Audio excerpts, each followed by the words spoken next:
नमस्कार बच्चों। आज हम अभिज्ञान शकुंतलम के प्रथम अंक के 25 श्लोक के बाद अर्थात 26 श्लोक से 30 श्लोक तक पढ़ेंगे।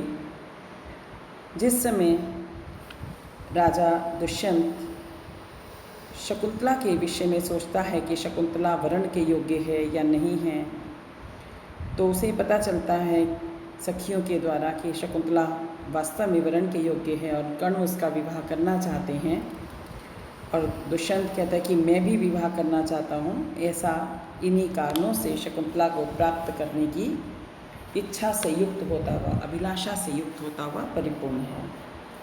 तो शकुंतला क्रुद्ध सी होकर वहाँ से अनसुया से कहती है कि मैं चली जाऊँगी। तो अनसुया पूछ रही है किस कारण से। तो शकुंतला ये कहती है कि मैं इस अनुचित जो बातें हो रही हैं, मैं प्रियंवदा के बारे में भी मैं आर्या गौतमी से कहूँगी, मतलब मैं शिकायत लगाऊंगी, ऐसा कहकर वो उठ जाती है। तो जाने लगती है तो जो राजा हैं वो पूछते हैं एक उन्मुख करके, वो कहते हैं कि ये कैसे जा रही है। पकड़ने की इच्छा होती है कि मैं इसको रोक लूँ कि किसी तरह से ये रुक जाए, लेकिन फिर अचानक से उसके मन में विचार आता है कि जो मुनि की पुत्री है वो उसका अनुगमन करता हुआ अर्थात पीछा करता हुआ अचानक से शिष्टाचार के द्वारा ही उसने अपनी गति को रोक लिया, क्योंकि एक शिष्टाचार है कि पर स्त्री को का अनुगमन नहीं किया जाता और उसको हाथ से उसको पकड़ के भी रोका नहीं जा सकता। तो इसलिए कह रहे हैं कि मैं किसी भी चेष्टा से पहले मेरा मन जो इच्छा कर रहा है, जैसा कि उस दुष्यंत को लग रहा है कि मैं बिना कोई गति किए ही लगा और मैं एक बार शकुंतला को पकड़ने के लिए जाकर वापस आ गया हूँ। तो प्रियंवदा कहती है शकुंतला के पास जाकर, हे क्रूर, तेरा जाना ठीक नहीं है। शकुंतला भौं तान कर कहती है क्यों? तो प्रियंवदा कहती है कि तूने जो मेरे 2 पेड़ों को सींचने का काम था तेरा, ऋणी है तू तो पहले उनसे मुक्त हो जा, फिर उसके बाद जाएगी। बलपूर्वक उसको लौटा लेती है। तो राजा कहते हैं कि हे बद्रे, वृक्ष सींचने के कारण इनको इतना थकी हुई मैं देख रहा हूँ, क्योंकि इसकी स्रस्ता सावती मात्र लोहित तलो बाहु घटोत्क्षेपणा दद्यापि स्तन वेपथुम जनयति श्वासः प्रमाणाधिकः बद्धं कर्ण शिरीषरोधी वदने घर्माम्भसः जालकं बंधे स्रंसिनी चैकहस्त यमिता पर्याकुला मूर्धजा। घटोत्क्षेपणात्, घट अर्थात घड़ा, उत्क्षेपणात् अर्थात उठाने के कारण, संस्तांसौ जो असौ मतलब इसके जो अंसौ मतलब इसके जो कंधे हैं, स्रंसतांसौ झुके हुए कंधों वाली, प्रमाण अधिकम मात्रा से अधिक अर्थात घटोत्क्षेपणात् घड़ा उठाने के कारण, बाहु इसकी दोनों भुजाएं, स्रंसतांसौ झुके हुए कंधों वाली, अति मात्र लोहित तलौ अत्यधिक लोहित कहते हैं लाल को, तलौ हथेलियाँ, अत्यधिक लाल हथेलियों वाली है। प्रमाण अधिक है, मात्रा से अधिक सांस, अद्यापि अब भी स्तन वेपथुम जनयति स्तनों में कंपन पैदा कर रहा है। बदने मुख पर कर्ण शिरीष रोधी, कानों के शिरीष पुष्पों को, शिरीष नामक पुष्पों को रोधी रोकने वाला, धर्माम्भसा पसीने की, अम्भसा बूंदों को का जो समूह, जालकम जो समूह है वो बद्धम व्याप्त है।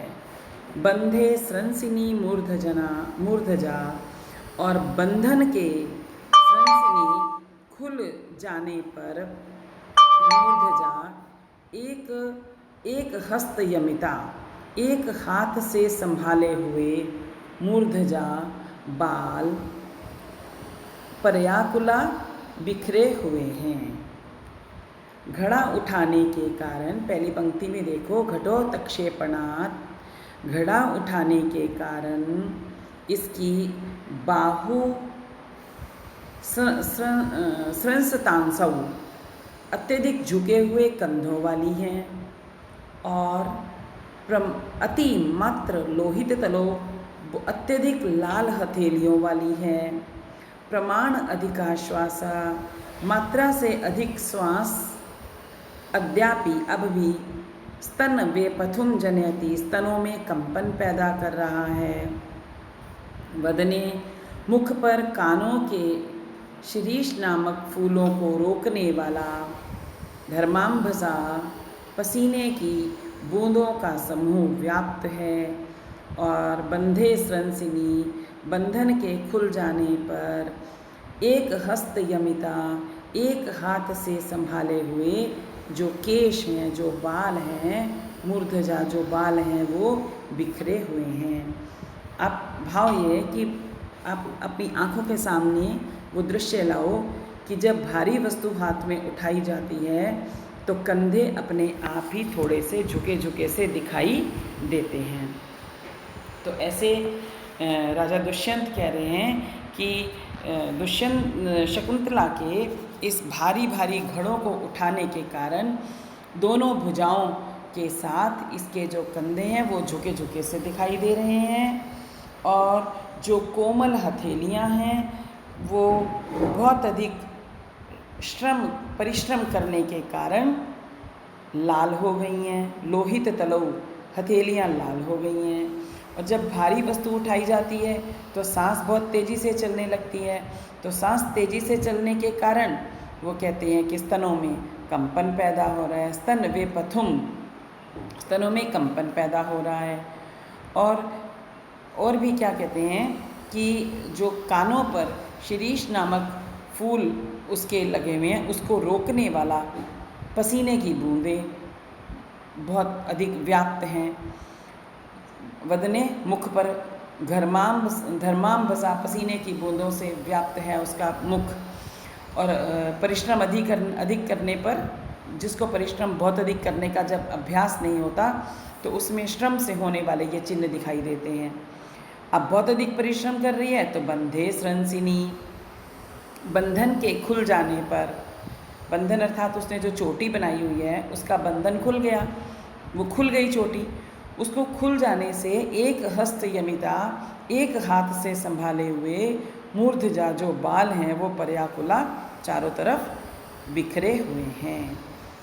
तो फिर आगे कहते हैं, तो मैं इसे तुमसे ऋण करता हूँ, अंगूठी देना चाहता है। दोनों नामांकित अंगूठी के अक्षरों को पढ़कर एक दूसरे की ओर देखते हैं। राजा कहता है आप और प्रकार की संभावना ना करें, यह राजा का उपहार है। मतलब मैं अंगूठी वैसे नहीं पहना रहा हूँ, ये तो राजा का एक उपहार के रूप में मैं तुमको दे रहा हूँ।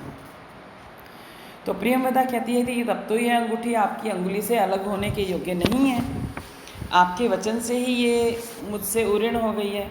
मुड़कर और एक और मुख करके, सखी शकुंतले, तुम इन दयालु महानुभाव द्वारा मुक्त कराई गई हो, तुम अब कृतज्ञ रहना। शकुंतला एक और मुख करके लंबी सांस लेकर कहती है कि यदि आपने अपने आप पर प्रभुत्व हुआ तो मैं इसे कभी नहीं भूलूंगी। प्रियंवदा कहती है अब क्या बात है जो अब नहीं जा रही हो। शकुंतला, अब कुछ तूने कहना ही है, जब अच्छा लगेगा तभी मैं जाऊंगी। मतलब तेरे, शकुंतला का मतलब है कि प्रियंवदा क्यों कह रही है कि अब तुम नहीं जा रही हो, तो जब मुझे जाना होगा मैं चली जाऊंगी। तो राजा शकुंतला को देखता और मन में सोचता है कि ऐसा हो सकता है कि जिस प्रकार मैं इस पर अनुरक्त हूँ, मैं इसको प्यार कर रहा हूँ, उसी प्रकार से यह भी मेरे प्रति प्यार की भावना रखती या नहीं रखती। मुझे ऐसा पता लग जाए मेरी प्रार्थना को आधार मिल गया है या नहीं मिल गया। क्योंकि वाचम न मिश्रति यद्यपि मदवचो भी कर्णम ददाति अवहिता मयि भाषमाणे कामम न तिष्ठति मद आनन सम्मुखीयम भूयिष्ठम अन्य विषय न तो दृष्टिर अस्या। यद्यपि मद वचो भी, यह मेरे वचनों से वचन नहीं मिलाती है, परंतु मयि भाषमाणे अवहिता कर्णम ददाति। मयि भाषमाणे, मेरे बोलने पर मेरी और ये कर्णम ददाती, कानों को लगा रही है। कामम इयम मद आनन सम्मुखी न तिष्ठति, भले ही यह मेरे आनन सम्मुखी, मेरे मुख के सम्मुख, मेरे सामने यह खड़ी नहीं होती है, न तिष्ठति खड़ी नहीं होती है, अस्या दृष्टि, लेकिन फिर भी इसकी जो दृष्टि है, इसकी जो नज़रें हैं, इसकी जो आँखें हैं, भूयिष्ठम अधिकतर अन्य विषया ना, दूसरे विषयों की ओर नहीं होती। कहने का भाव है कि स्त्री सुलभ, स्त्रियों के लिए लज्जा के, स्त्रियों के प्रति लज्जा के कारण, यद्यपि शकुंतला, पहली लाइन में देखो, यद्यपि जो शकुंतला है मद वचो भी, स्पष्ट रूप से मेरे वचनों के में को नहीं मिलाती है, अर्थात मेरे वचनों में हाँ, मेरी हाँ में हाँ ये नहीं मिलाती है, लेकिन फिर भी मई भाषमाणे, मेरे द्वारा कही गई बातों में यह कर्णम ददाती, अभिमुखम, कान लगा रही है, अर्थात ये ध्यान से सुन रही है जो भी मैं बात कहना चाह रहा हूँ, फिर भी यह उसकी प्रत्येक चेष्टा राजा का अनुकरण करती रहती है। तो इससे शुद्ध और क्या कह रहे हैं कि कामम इयम मद आनन सम्मुखी न तिष्ठति, और ये इसके जो मेरे मुख के, यद्यपि भले ही है मेरे मुख के सामने, मद आनन सम्मुखी, मेरे मुख के सामने ये खड़ी नहीं हो रही है, लेकिन इसकी भूयिष्ठम अन्य विषया न तू दृष्टि अस्या, अस्या दृष्टि, इसकी जो दृष्टि है, इसका जो ध्यान है, इसकी जो आँखें हैं, अन्य विषयों की तरफ नहीं जा रही, अर्थात मेरी तरफ इसके जो दृष्टि है वो लगी हुई है। तो अर्थात इससे सिद्ध होता है कि उसका मन राजा में आसक्त है। नेपथ्य से आवाज़ आती है, हे तपस्वियों, आप लोग तपोवन के प्राणियों की रक्षा के लिए सावधान हो जाएं, क्योंकि स्त्रियों एवं बच्चों को डराता हुआ शिकार के लिए घूमता हुआ राजा पास में ही है। उनको नहीं पता कि राजा इन्हीं के पास खड़ा है, लेकिन नेपथ्य से भी आवाज़ आती है कि एक राजा पास में ही है जो रथ पर चलकर आ रहा है और जिससे शिकार के लिए घूमता हुआ राजा आ रहा है। तुरग खुर हतस तथा ही रेणुर्विटप विषक्त जलार्ध वल्कलेशु पतति परिण तारुण प्रकाशय शलभ समूह इव आश्रम द्रुमेशु। तुरग कहते हैं घोड़े को, घोड़ों के खुरों से हत उड़ाई गई तथा परिणत अरुण प्रकाश है, ढलते हुए, अरुण कहते हैं सूर्य को, सूर्य के समान प्रकाश वाली अर्थात कांति वाली जो रेणु शलभ समूह, एव शलभ कहते हैं धूली, टिड्डियों को, रेणु कहते हैं धूली को, धूली जो है सूर्य के समान कांति वाली धूली, शलभ समूह एव टिड्डियों के समूह की तरह, विटप विषक्त जलार्ध वल्कलेशु, विटप कहते हैं शाखाओं पर, पेड़ की शाखाओं पर विषक्त लटके हुए, स्यंदन आश्रम द्रुमेशु, आश्रम के वृक्षों पर पतती पड़ रही है। जलार्ध वल्कलेशु, गीले वल्कलों से युक्त आश्रम के वृक्षों पर पड़ रही है। तुरग खुर हत, घोड़ों के खुरों से हत अर्थात उड़ाई गई, परिणत अरुण प्रकाशा, ढलते हुए सूर्य के समान कांति वाली, बहुत तेज प्रकाश नहीं होता ना ढलते हुए सूर्य का, तो ढलते हुए सूर्य के समान कांति वाली जो धूली है, रेणु है, वह शलभ समूह एवं टिड्डियों के समूह की तरह विटप विषक्त पेड़ों की शाखाओं पर लटके हुए, जलार्ध वल्कलेशु, गीले वल्कलों से युक्त, आश्रम द्रुमेशु, आश्रम के वृक्षों पर पड़ रही है। कहने का भाव है कि धूल की मात्रा अधिक देखकर अश्व घोड़े पर चढ़ा हुआ जो राजा है और वो सेना का अनुमान किया गया है। ऐसा लग रहा है कि जैसे ही राजा दुष्यंत घोड़े पर सवार होकर आ रहा है तो घोड़े के खुरों से बहुत अधिक उड़ाई जो धूल उड़ रही है। जैसे ही घोड़े दौड़ रहे हैं तो घोड़ों से वो उनके खुरों से बहुत धूल उड़ रही है, जिससे ऐसा लग रहा है कि अश्वारोही जो है सेना का अनुमान लगाया जा सकता है कि बहुत सारी सेना भी साथ में है और सूर्य के समान कांति वाली जो टिड्डियाँ हैं वो, और वो जो धूल है वो कैसी है, सूर्य के समान कांति वाली जो धूली है, जो धूल है वो मिट्टी है। रेणु मतलब धूल, मिट्टी, वो है टिड्डियों के दल की तरह उठ रही है। जैसे बहुत सारे टिड्डी का दल उड़ रहा है, ऐसे ही धूल उड़ रही है। क्योंकि जिसका फिर वो कह रहे हैं, ऐसा लग रहा है कि उन टिड्डियों के समूह की तरह से उन शाखाओं पर, पेड़ों की शाखाओं पर सन्यासियों के, आश्रम में रहने वाले सन्यासियों के गीले बलकल सूख रहे हैं उस पर, और ऐसे वो सारे जो धूल है वो आश्रम के वृक्षों पर पड़ रही है। जो गीले वस्त्र टंगे हुए हैं, गीले बलकल टंगे हुए हैं, उनसे युक्त जो आश्रम है उनके वृक्षों पर वो धूली पड़ रही है। फिर राजा मन ही मन कहते हैं, अरे धिक्कार है, मुझे ढूंढते हुए सैनिक तपोवन को पीड़ित कर रहे हैं। फिर नेपथ्य से आवाज़ आती है, और भी स्वतंत्रचारी बनकर, मतलब राजा के पीछे पीछे और भी सैनिक आ गए थे। तो राजा, सैनिकों को नहीं पता था कि वो आश्रम के अंदर तक प्रवेश कर चुका है। तो बहुत सारे घोड़ों के आने से वो धूली उड़ने लगी, और वो धूली ऐसे लग रही थी जैसे कि टिड्डी का दल वल्कल वस्त्रों के ऊपर, गीले वल्कल वस्त्रों के ऊपर पड़ रहा है, और आश्रम के वृक्षों पर जो गीले वस्त्र टंगे हुए हैं उन पर वो पड़ रहा है। तो राजा को लगता है कि सैनिक जो हैं वो मुझे ढूंढते ढूंढते तपोवन को पीड़ित कर रहे हैं। फिर नेपथ्य से आवाज़ आती है, और भी स्वतंत्रचारी बनकर ये क्या हुआ कि तीव्राघात प्रतिहत तरु स्कंध लग्नैक दंतः क्रोढ़ाकृष्ट वृत तिवलया संग संजात पाशा मूर्तो विघ्नस्तपस इव नो भिन्न सारंग यूथो धर्मारण्यम विरुजति गजः स्यंदन आलोक भीतः। तीव्र आघात, स्यंदन आलोक भीतः।